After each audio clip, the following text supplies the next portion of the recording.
इरा आणि आर्यन भाग 4. सत्याचा धक्का. आर्यनच्या हातात जो जुना फोटो होता. फोटोत इरा लहानपणी एका अनोळखी माणसासोबत उभी होते. त्या फोटोच्या मागे लिहिलं होतं, योग्य वेळ आल्यावर तिला सगळं सत्य सांग. आर्यनच्या मनात हजारो प्रश्न उभे राहिले. इतक्यात इराचा फोन आला. आर्यन, तू कुठे आहेस? मला तुझ्याशी खूप महत्त्वाचं बोलायचं आहे. दोघे जुन्या मंदिरात भेटले. इराच्या डोळ्यात अश्रू होते. ती म्हणाली, मी तुला एक गोष्ट लपवली आहे, कारण मला भीती होती की तू मला सोडून जाशील. आर्यन शांतपणे म्हणाला, सत्य काहीही असो, आधी सांग. इरा थरथरत म्हणाली, मी ज्या आई वडिलांसोबत वाढले ते माझे खरे आई वडील नाहीत. आर्यन हादरला. इराने पुढे सांगितले, माझा जन्म एका श्रीमंत कुटुंबात झाला होता, पण माझ्या जन्मानंतर माझं अपहरण झालं. ते एकदाच आर्यनच्या हातातील फोटो जमिनीवर पडला. फोटोतला माणूस तो आर्यनच्या वडिलांचा जिवलग मित्र होता. म्हणजे आर्यनचं कुटुंब या रहस्याशी जोडले होतं. दोघेही सत्याच्या शोधात निघाले, पण त्यांना कल्पनाही नव्हती कोणीतरी त्यांच्यावर नजर ठेवून होतं. आणि त्याच क्षणी एका काळ्या कारमधून एक व्यक्ती हळूच म्हणाली,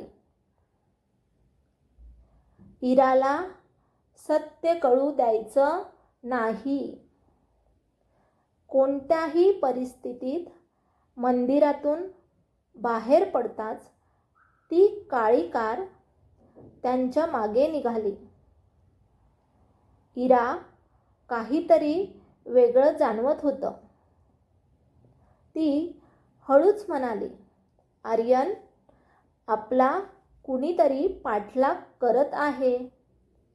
आर्यनने आरशात पाहिलं. खरंच तीच काळी कार त्यांच्या मागे होती. आर्यनने गाडीचा वेग वाढवला. काही वेळाने त्यांनी एका जुन्या वाड्यात आश्रय घेतला. हा वाडा आर्यनच्या आजोबांचा होता. वाड्यातील धूळ खात पडलेली एक लोखंडी पेटी त्यांना दिसली. पेटीवर लिहिलं होतं, इरासाठी. दोघांचेही हात थरथरू लागले. पेटी उघडताच त्यात एक डायरी, एक चांदीचं लॉकेट आणि काही जुनी कागदपत्र होती.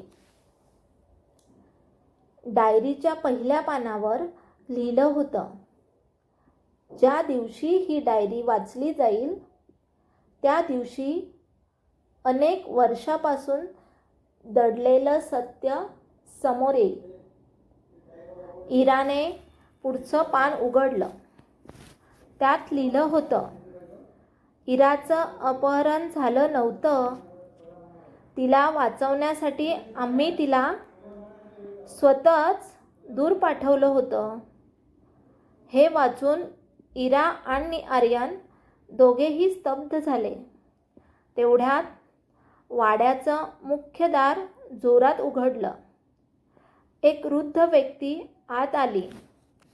त्यांनी इराकडे पाहिलं आणि डोळ्यात पाणी आणत म्हणाले,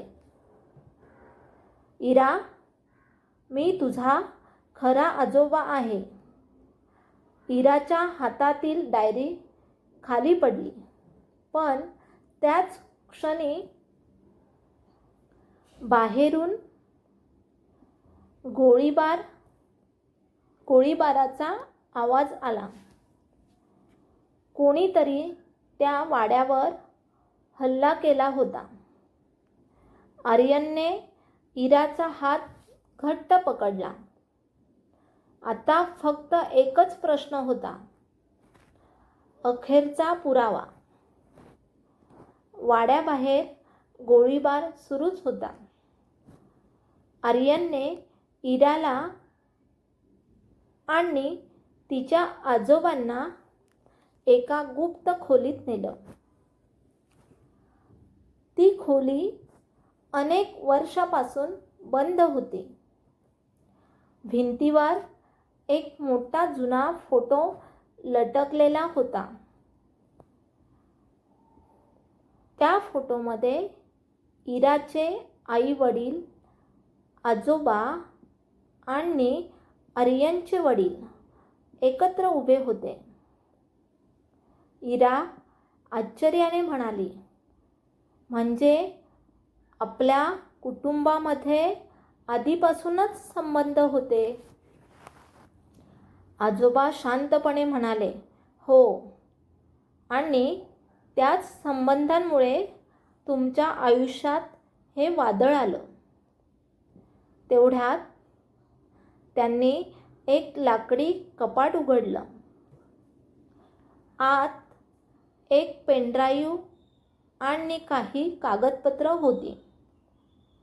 यामध्ये सगळा पुरावा आहे, आजोबा म्हणाले. ज्याने तुमच्या कुटुंबाशी विश्वासघात केला त्याचं नाव यात आहे. आर्यनने पेनड्राईव्ह लॅपटॉपमध्ये लावला. व्हिडिओ सुरू झाला. त्याला एक माणूस कबुली देत होता, मी पैशाच्या लालसेपोटी इराच्या कुटुंबाचा विश्वासघात केला. व्हिडिओ संपताच स्क्रीनवर त्या व्यक्तीचा चेहरा स्पष्ट दिसला. तो चेहरा पाहून आर्यनच्या पायाखालची जमीनच सरकली. तो दुसरा कोणी नसून आर्यनचा काका विक्रम होता. इरालाही विश्वास बसत नव्हता. तेवढ्यात विक्रमचा फोन आला. तो हसत म्हणाला, पुरावा मिळाला ना? पण तो पोलिसांपर्यंत कधीच पोचणार नाही. अचानक संपूर्ण वाड्याची वीज गेली. अंधारात कुणीतरी गुपचूप घरात शिरलं. इराच्या किंचाळण्याचा आवाज घुमला आणि आर्यन धावत तिच्याकडे गेला. पण इरा तिथे नव्हती. पुढचा भाग